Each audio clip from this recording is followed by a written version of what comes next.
ನಾಯಕತ್ವ ಸಂಘರ್ಷ ಅಂತೂ ಜೋರಾಗಿ ನಡೀತಾ ಇತ್ತು. ಸ್ಪೆಷಲಿ ಹೈಕಮಾಂಡ್ ನಾಯಕರು ನಮ್ಮ ರಾಜ್ಯದಲ್ಲೇ ಇದ್ದಂತ ಸಂದರ್ಭದಲ್ಲೇ ಮುಖ್ಯಮಂತ್ರಿಗಳು ಹೇಳಿದ್ರು ಮುಂದಿನ ಅಂದ್ರೆ ಈ ಅವಧಿಯವರೆಗೂ ಕೂಡ ನಾನೇ ಸಿಎಂ ಆಗಿರ್ತೀನಿ, ಅಂದ್ರೆ ಟೋಟಲಿ 5 ವರ್ಷ ನಾನೇ ಸಿಎಂ ಅಂತ ಹೇಳಿದ್ರು. ಅದಾದ್ಮೇಲೆ ಡಿ ಕೆ ಶಿವಕುಮಾರ್ ಅವರ ಒಂದು ಸ್ಪಷ್ಟನೆ ಒಂದ್ ಕಡೆ, ಅದಾದ್ಮೇಲೂ ಕೂಡ ಕೆಲವರು ಅಸಮಾಧಾನವನ್ನ ವ್ಯಕ್ತಪಡಿಸ್ತಾನೆ ಇದ್ದಾರೆ. ಅದರಲ್ಲೂ ಈಗ ರಂಗನಾಥ್ ಅವರು ಬೇರೆ ಸೇರ್ಕೊಂಡಿರುವಂತದ್ದು ಡಿ ಕೆ ಶಿವಕುಮಾರ್ ಅವರ ಆಪ್ತ ಬಳಕದಲ್ಲಿ ಇರುವಂತಹ ಶಾಸಕರು. ಇದೇ ಸಂದರ್ಭದಲ್ಲಿ ಈ ಕುರ್ಚಿ ಕದನ ಇನ್ನೊಂದು ಹಂತಕ್ಕೆ ಹೋಗ್ತಾ ಇದೆಯಾ ಅನ್ನುವಂಥ ಪ್ರಶ್ನೆ ಕೂಡ ಎದ್ದಿದೆ. ಕಾಂಗ್ರೆಸ್ನಲ್ಲಿ ಸಿಎಂ ಕುರ್ಚಿ ಕದನ ಜೋರಾಗಿ ನಡೀತಾ ಇದೆ. ರಾಜಕೀಯ ದಾಳ ಉಳಿಸ್ತಾ ಇರುವಂತದ್ದು ಸಿದ್ದರಾಮಯ್ಯ. ರಾಜಕೀಯವಾಗಿ ದೊಡ್ಡ ಎಕ್ಸ್ಪರ್ಟ್ ಸಿದ್ದರಾಮಯ್ಯ ಅವರು ರಾಜಕೀಯ ದಾಳವನ್ನ ಉಳಿಸುವಂತ ನಿಟ್ಟಿನಲ್ಲಿ. ಸೊ ಹೀಗಾಗಿನೇ ಆಲ್ಮೋಸ್ಟ್ ಅವರು ಶಾಸಕರಾಗಿದ್ದಂತ ಸಂದರ್ಭದಿಂದಲೂ ಕೂಡ ಅಧಿಕಾರದಲ್ಲೇ ಇದ್ದಾರೆ. ಯಾವುದಾದ್ರೂ ಒಂದು ಪ್ರಮುಖವಾದಂಥ ಒಂದು ಹುದ್ದೆಯನ್ನು ಅನುಭವಿಸ್ತಾನೆ ಬರ್ತಾ ಇರುವಂಥದ್ದು ಸಿದ್ದರಾಮಯ್ಯನವರು. ಅದರಲ್ಲೇ ಗೊತ್ತಾಗುತ್ತೆ ಎಷ್ಟು ಮಟ್ಟಿಗೆ ಚಾಕಚಕ್ಯತೆ ಇದೆ ಸಿದ್ದರಾಮಯ್ಯನವರಿಗೆ ರಾಜಕೀಯದಲ್ಲಿ ಅನ್ನುವಂಥದ್ದನ್ನ. ನ್ಯೂಸ್ ಏಜಿನಲ್ಲಿ ಮತ್ತೊಂದು ಎಕ್ಸ್ಕ್ಲೂಸಿವ್ ಆದಂಥ ಸುದ್ದಿಯನ್ನು ನಿಮ್ಮ ಮುಂದೆ ಇಡ್ತಾ ಇದೀವಿ. ಅದು ಪಕ್ಷದಲ್ಲಿನ ತಮ್ಮ ವಿರೋಧಿಗಳಿಗೆ ಚಕ್ಮೇಟ್ ಇಡ್ಲಿಕ್ಕೆ ಮುಂದಾದ್ರ ಸೇಫ್ ಗೇಮ್ ಶುರು ಮಾಡ್ತಾ ಇರುವಂತ ಸಿದ್ದರಾಮಯ್ಯ ಮತ್ತೆ ಅಹಿಂದ ಅಸ್ತ್ರ ಬಳಸಲಿಕ್ಕೆ ಮೆಗಾ ಪ್ಲಾನ್ ಅನ್ನ ಮಾಡಲಾಗ್ತಾ ಇದೆ. ಜುಲೈ 15ರಂದು ಒಬಿಸಿ ಸಭೆಗೆ ಸಿಎಂ ಸಿದ್ಧತೆಯನ್ನ ಮಾಡಿಕೊಂಡಿದ್ದಾರೆ. ಸಮಾವೇಶ ಅಲ್ಲ, ಇದು ಸಭೆ. ಅಖಿಲ ಭಾರತ ಒಬಿಸಿ ಘಟಕದ ಸದಸ್ಯರು ಕೂಡ ಆಗಿದ್ದಾರೆ ಸಿದ್ದರಾಮಯ್ಯ. ಒಬಿಸಿ ಸಮಾವೇಶದ ಮೂಲಕ ಶಕ್ತಿ ಪ್ರದರ್ಶನಕ್ಕೆ ಏನಾದರೂ ತಂತ್ರಗಾರಿಕೆಯನ್ನ ಮಾಡಲಾಗ್ತಾ ಇದೆ. ಒಬಿಸಿ ಸಭೆಯನ್ನ ಮಾಡಿ ಅದಾದ್ಮೇಲೆ ಒಂದು ದೊಡ್ಡ ಸಮಾವೇಶವನ್ನ ಮಾಡ್ಬಿಡೋಣ ಅನ್ನುವಂಥ ನಿಟ್ಟಿನಲ್ಲಿ ಏನಾದರೂ ಪ್ಲಾನ್ ಅನ್ನ ಮಾಡ್ಬಿಡಲಾಗುತ್ತಾ?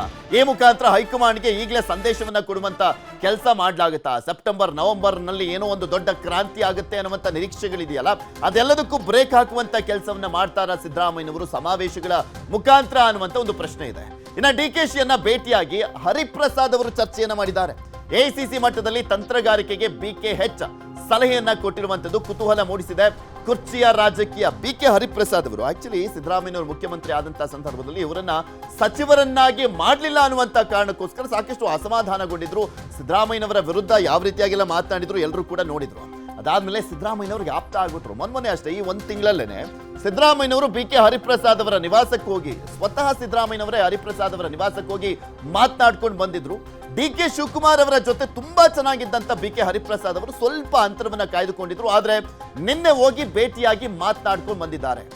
ಹೈಕಮಾಂಡ್ ಲೆವೆಲ್ ಅಲ್ಲಿ ತನ್ನದೇ ಆದಂತ ಪ್ರಭಾವವನ್ನ ಹೊಂದಿರುವಂತವರು BK ಹರಿಪ್ರಸಾದ್ ಅವರು. ಸೊ ಡಿ ಕೆ ಶಿವಕುಮಾರ್ ಅವರನ್ನ ಮಾತನಾಡಿಸಿರುವಂತಹ ಸಂದರ್ಭದಲ್ಲಿ ಏನೇನೆಲ್ಲ ಚರ್ಚೆ ಆಗಿದೆ, ಏನ್ ಮಾತನಾಡಿದ್ದಾರೆ ಈ ಇಬ್ಬರು ನಾಯಕರು, ನಾಯಕತ್ವದ ಸಂಘರ್ಷದ ನಡುವೆ ಈ ಒಂದು ಭೇಟಿ ಇದೆಯಲ್ಲ ಸಹಜವಾಗಿ ಕುತೂಹಲ ಕೆಡೆ ಮಾಡಿಕೊಡ್ತಾ ಇದೆ. ಇದೆಲ್ಲದ್ರ ಬಗ್ಗೆ ಇನ್ನಷ್ಟು ಮಾಹಿತಿಯನ್ನ ಕೊಡ್ತಾ ಹೋಗ್ತಾರೆ ನಮ್ಮ ಪ್ರತಿನಿಧಿ ಬಾಕ ತಿಮ್ಮೇಗೌಡರು ನಮ್ಮ ಜೊತೆ ನೇರ ಸಂಪರ್ಕದಲ್ಲಿ ಜಾಯ್ನ್ ಆಗಿದ್ದಾರೆ. ತಿಮ್ಮೇಗೌಡ್ರೆ, ಸಂಘರ್ಷಗಳಂತೂ ನಡೀತಾ ಇದೆ, ಅದು ಮುಂದುವರಿತಾ ಇದೆಯಾ ಅಥವಾ ಬ್ರೇಕ್ ಬಿದ್ದಿದೆಯಾ ಅನ್ನುವಂಥದ್ದು ಕೂಡ ಸದ್ಯಕ್ಕೆ ಇರುವಂತ ಕುತೂಹಲ. ಇದೇ ಸಂದರ್ಭದಲ್ಲಿ BK ಹರಿಪ್ರಸಾದ್ ಅವರು ಡಿ ಕೆ ಶಿವಕುಮಾರ್ ಅವರನ್ನ ಬೇರೆ ಭೇಟಿ ಆಗಿದ್ದಾರೆ. ಸ್ವಲ್ಪ ಅಂತರ ಕಾಯ್ದುಕೊಂಡಿದ್ರು ಸಿದ್ದರಾಮಯ್ಯನವರ ಜೊತೆ ಆಪ್ತರಾದಂತ ಸಂದರ್ಭದಲ್ಲಿ. ಬಟ್ ಈ ಸಂಘರ್ಷದ ನಡುವೆ ಭೇಟಿ ಆಗಿದ್ದನ್ನ ಯಾವ ರೀತಿಯಾಗಿ ನೋಡ್ಬೋದು? ಇನ್ನು ಯಾವ ರೀತಿಯಾಗಿ ಈ ಸಂಘರ್ಷ ಮುಂದುವರಿತಾ ಇದೆ ಅಂತ? ಯಾವ ರೀತಿಯಾಗಿ ಅಂದರೆ ಉಭಯ ನಾಯಕರಿಬ್ಬರು ಕೂಡ ಸೇಫ್ ಗೇಮನ್ನು ಆಡೋದಕ್ಕೆ ಶುರು ಮಾಡಿದ್ದಾರೆ. ಒಂದು ಕಡೆಯಾಗಿ ರಾಜ್ಯ ಕಾಂಗ್ರೆಸ್ ಪಾಳಯದಲ್ಲಿ 2.5 ವರ್ಷದ ಬಳಿಕ ನಾಯಕತ್ವ ಬದಲಾವಣೆ ಆಗುತ್ತೆ ಅನ್ನುವಂಥ ಒಂದು ಚರ್ಚೆ ಇದೀಗ ತೀವ್ರಗೊಂಡಂಥ ಹಿನ್ನೆಲೆಯಲ್ಲಿ ಮುಖ್ಯಮಂತ್ರಿ ಸಿದ್ದರಾಮಯ್ಯನವರು ತಮ್ಮದೇ ಆದಂಥ ರಾಜಕೀಯ ತಂತ್ರಗಾರಿಕೆಯ ದಾಳವನ್ನು ಉರುಳಿಸಿದ್ರು. ಹೌದು, ನಾನೇ 5 ವರ್ಷ CM, ಯಾಕೆ ನಿಮಗೆ ಡೌಟಾ ಅನ್ನುವಂಥ ಒಂದು ನಿಟ್ಟಿನಲ್ಲಿ ಮಾಧ್ಯಮಗಳನ್ನೇ ಪ್ರಶ್ನೆಯನ್ನು ಮಾಡಿದ್ರು. ಸೊ ಹೀಗಾಗಿ ಅಲ್ಲಿ ಒಂದು ಕನ್ಫರ್ಮ್ ಆಯಿತು, ಸಿದ್ದರಾಮಯ್ಯನವರೇ 5 ವರ್ಷ ಅಧಿಕಾರದಲ್ಲಿ ಮುಂದುವರಿತಾರೆ ಅನ್ನುವಂಥ ಒಂದು ನಿಟ್ಟಿನಲ್ಲಿ. ಅದಕ್ಕೆ ಕೌಂಟ್ರಾಗಿ ಡಿ ಕೆ ಶಿವಕುಮಾರ್ ಕೂಡ ಅದೇ ರೀತಿಯಾದಂಥ ಒಂದು ರಾಜಕೀಯ ತಂತ್ರಗಾರಿಕೆಯ ಒಂದು ದಾಳವನ್ನು ಉರುಳಿಸಿದ್ರು. ಏನು, I have no option, any option ಅನ್ನುವಂಥ ಒಂದು ನಿಟ್ಟಲ್ಲಿ ಹೇಳಿದ್ರು. ಹೀಗಾಗಿ ನನ್ನ ಮುಂದೆ ಬೇರೆ ಆಯ್ಕೆಗಳಿಲ್ಲ, ಮುಖ್ಯಮಂತ್ರಿ ಸಿದ್ದರಾಮಯ್ಯನವರ ಬೆನ್ನಿಗೆ ನಿಂತು ಸಹಕಾರವನ್ನು ಕೊಡ್ತೀನಿ ಎನ್ನುವಂಥ ಒಂದು ನಿಟ್ಟಲ್ಲಿ. ಹೀಗಾಗಿ ಹೈಕಮಾಂಡ್ಗೆ ಒಂದು ರೀತಿ ಅನುಕಂಪವನ್ನು ಗಿಟ್ಟಿಸಿಕೊಳ್ಳುವಂಥ ಒಂದು ನಿಟ್ಟಲ್ಲಿ ಒಂದು ರೀತಿ ಸಂದೇಶವನ್ನು ರವಾನೆ ಮಾಡಿದರು. ಸೊ ಹೀಗಾಗಿ ಉಭಯ ನಾಯಕರಿಬ್ಬರೂ ಕೂಡ ಸೇಫ್ ಗೇಮನ್ನು ಆಡೋದಕ್ಕೆ ಶುರು ಮಾಡಿದ್ದಾರೆ. ಇದೀಗ ಒಂದು ಹೆಜ್ಜೆಯನ್ನು ಮುಂದುವರಿರ್ತಕ್ಕಂಥ ಮುಖ್ಯಮಂತ್ರಿ ಸಿದ್ದರಾಮಯ್ಯನವರು ತಮ್ಮ ರಾಜಕೀಯ ವರ್ಚಸ್ಸಿಗೆ ಬೆನ್ನೆಲುಬಾಗಿರ್ತಕ್ಕಂಥ ಅಹಿಂದ ವರ್ಗ, ಆ ಒಂದು ಅಹಿಂದ ವರ್ಗದ ಸಮಾವೇಶವನ್ನು ಮಾಡೋದಕ್ಕೆ ಚಿಂತನೆಯನ್ನು ನಡೆಸಿದ್ದಾರೆ ಅಂತ ಹೇಳಲಾಗ್ತಾ ಇದೆ. ಹೀಗಾಗಿಯೇ ಜುಲೈ 15ನೇ ತಾರೀಕು AICC OBC ಘಟಕದ ಸಭೆಯನ್ನು ಬೆಂಗಳೂರಿನಲ್ಲೇ ಆಯೋಜನೆ ಮಾಡಿರ್ತಕ್ಕಂಥದ್ದು. ಯಾಕಂತ ಹೇಳಿದ್ರೆ AICC OBC ಘಟಕದಲ್ಲಿ ಮುಖ್ಯಮಂತ್ರಿ ಸಿದ್ದರಾಮಯ್ಯನವರು ಕೂಡ ಸದಸ್ಯರಾಗಿದ್ದಾರೆ. 3 ಮಾಜಿ CMಗಳು, ಮತ್ತೊಂದು ಕಡೆಗೆ 3 ಕೇಂದ್ರದ ಮಾಜಿ ಸಚಿವರು, ಕೆಲ ಸಂಸದರು ಒಳಗೊಂಡಂಥ ಈ ಒಂದು OBC ಘಟಕದ ಸಭೆ. ಈ ಒಂದು OBC ಘಟಕದ ಸಭೆಯಲ್ಲಿ ಬೆಂಗಳೂರಿನ KPCC ಕಚೇರಿಯಲ್ಲಿರ್ತಕ್ಕಂಥ ಭಾರತ್ ಜೋಡೋ ಭವನದಲ್ಲಿ ಈ ಒಂದು ಸಭೆಯನ್ನು ಆರ್ಗನೈಸ್ ಮಾಡಲಾಗ್ತಾ ಇದೆ ಅಂತ ಹೇಳಲಾಗ್ತಾ ಇರ್ತಕ್ಕಂಥದ್ದು. ಯಾಕಂತ ಹೇಳಿದ್ರೆ ಈ ಒಂದು ಮಾಹಿತಿಯನ್ನು ಖುದ್ದು AICCಯ ಹಿರಿಯ ನಾಯಕ ಹಾಗೂ MLC ಆಗಿರ್ತಕ್ಕಂಥ BK ಹರಿಪ್ರಸಾದ್ ಅವರು ನಿನ್ನೆ ಈ ಒಂದು ಮಾಹಿತಿಯನ್ನು ಹಂಚ್ಕೊಂಡಿರ್ತಕ್ಕಂಥದ್ದು. ಮುಖ್ಯಮಂತ್ರಿ ಸಿದ್ದರಾಮಯ್ಯನವರೇ ಈ ಒಂದು ಸಭೆಯನ್ನು ಆರ್ಗನೈಸ್ ಮಾಡಿದ್ದಾರೆ ಅನ್ನುವಂಥ ಒಂದು ನಿಟ್ಟಲ್ಲಿ. ಸೊ ಹೀಗಾಗಿ ಈ ಒಂದು ಮಾಹಿತಿಯನ್ನು ಅರಿತಿರ್ತಕ್ಕಂಥ ಬಿ ಕೆ ಹರಿಪ್ರಸಾದ್ ಅವರು ನಿನ್ನೆ ದಿಢೀರು ತನ್ನ ಆಪ್ತನಾಗಿರ್ತಕ್ಕಂಥ ಉಪಮುಖ್ಯಮಂತ್ರಿ ಡಿ ಕೆ ಶಿವಕುಮಾರ್ ಅವರ ನಿವಾಸಕ್ಕೆ ಭೇಟಿ ನೀಡಿ ಚರ್ಚೆಯನ್ನು ಮಾಡಿದ್ರು. ಯಾಕಂತ ಹೇಳಿದ್ರೆ ಮುಖ್ಯಮಂತ್ರಿ ಸಿದ್ದರಾಮಯ್ಯ ಆ್ಯಂಡ್ ಅವರ ಟೀಮ್ ಏನೋ ಒಂದು ರಾಜಕೀಯ ತಂತ್ರಗಾರಿಕೆಯನ್ನು ರೂಪಿಸ್ತಾ ಇದೆ. ಹೀಗಾಗಿ ನೀವು AICC ಮಟ್ಟದಲ್ಲಿ ತಮ್ಮದೇ ಆದಂಥ ಒಂದು ತಂತ್ರಗಾರಿಕೆಯನ್ನು ರೂಪಿಸಿ ತಮ್ಮದೇ ಆದಂಥ ದಾಳಗಳನ್ನ ಉರುಳಿಸಿ ಅನ್ನುವಂಥ ನಿಟ್ಟಲ್ಲಿ ಸಲಹೆ ಸೂಚನೆಗಳನ್ನ ಕೊಟ್ಟಿದ್ದಾರೆ ಅಂತ ಹೇಳಲಾಗ್ತಾ ಇರ್ತಕ್ಕಂಥದ್ದು. ಯಾಕಂತ ಹೇಳಿದ್ರೆ ಬಿ ಕೆ ಹರಿಪ್ರಸಾದ್ ಅವ್ರನ್ನ ಕ್ಯಾಬಿನೆಟ್ಗೆ ತೆಗೆದುಕೊಳ್ಳದೇ ಇರ್ತಕ್ಕಂಥದ್ದು ಕೂಡ ಅವ್ರಿಗೆ ಒಂದು ರೀತಿ ಅಸಮಾಧಾನ ಇರ್ತಕ್ಕಂಥ ಹಿನ್ನೆಲೆಯಲ್ಲಿ ಸಹಜವಾಗಿ ಅವರು DKC ಬಣದಲ್ಲಿ ಗುರುತಿಸ್ಕೊಂಡಿದ್ದಾರೆ.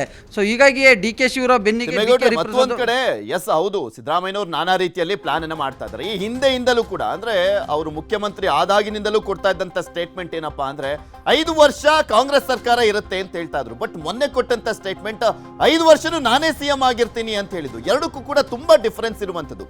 ಈ ಸಂದರ್ಭದಲ್ಲಿ ಸಿದ್ದರಾಮಯ್ಯನವರು ಸ್ವತಃ ನಾನೇ ಇರ್ತೀನಿ ಅಂತ ಹೇಳಿರುವಂತ ಹಿನ್ನೆಲೆಯಲ್ಲಿ ಅವರ ಬೆಂಬಲಿಗರಿಗೆ ಯಾವ ರೀತಿಯಾಗಿ ಇನ್ನೊಂದು ರೀತಿಯಾದಂತಹ ಶಕ್ತಿ ಬಂದಂತಾಗಿದೆ.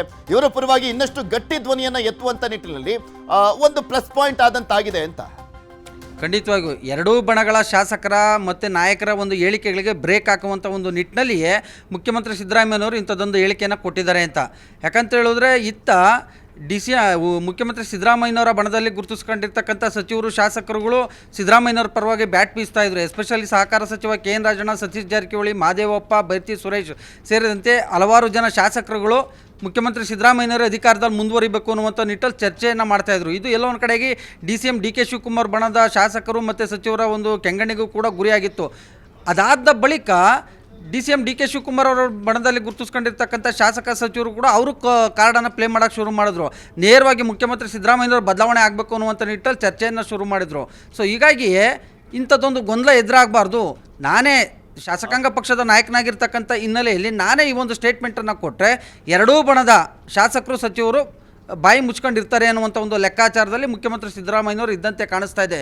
ಸೊ ಹೀಗಾಗಿ 5 ವರ್ಷ ನಾನೇ CM ಅನ್ನುವಂಥ ಒಂದು ಹೇಳಿಕೆಯನ್ನು ಕೊಡೋದ್ರ ಮುಖಾಂತರ ಒಂದು ಕಡೆಯಾಗಿ ಪಕ್ಷದ ಸಚಿವರು ಮತ್ತು ಶಾಸಕರ ಹೇಳಿಕೆಗಳಿಗೆ ಬ್ರೇಕ್ ಹಾಕುವಂಥದ್ದು ಒಂದು ಕಡೆ ಆದರೆ, ಮತ್ತೊಂದು ಕಡೆಯಾಗಿ ಹೈಕಮಾಂಡ್ಗೂ ಕೂಡ ನನ್ನನ್ನು ಅಧಿಕಾರದಿಂದ ಕೆಳಗಿಳಿಸಿದ್ದೇ ಆಗಿದ್ದಲ್ಲಿ ಅದು ಬೇರೆ ಇದ್ದೇ ಸಂದೇಶ ರವಾನೆ ಆಗುತ್ತೆ. ಮತ್ತೊಂದು ಕಡೆಗೆ ಅಹಿಂದ ವರ್ಗದ ಕೆಂಗಣ್ಣಿಗೆ ನೀವು ಗುರಿ ಆಗಬೇಕಾಗುತ್ತೆ ಅನ್ನುವಂಥ ಒಂದು ಎಚ್ಚರಿಕೆ ಸಂದೇಶವನ್ನೇನಾದರೂ ರವಾನೆ ಮಾಡಿದ್ರ ಅನ್ನುವಂಥ ಒಂದು ಚರ್ಚೆ ಇದೀಗ ರಾಜ್ಯ ರಾಜಕಾರಣದಲ್ಲಿ ಕೇಳಿ ಬರ್ತಾ ಇರ್ತಕ್ಕಂಥದ್ದು. ಓಕೆ, ಧನ್ಯವಾದ.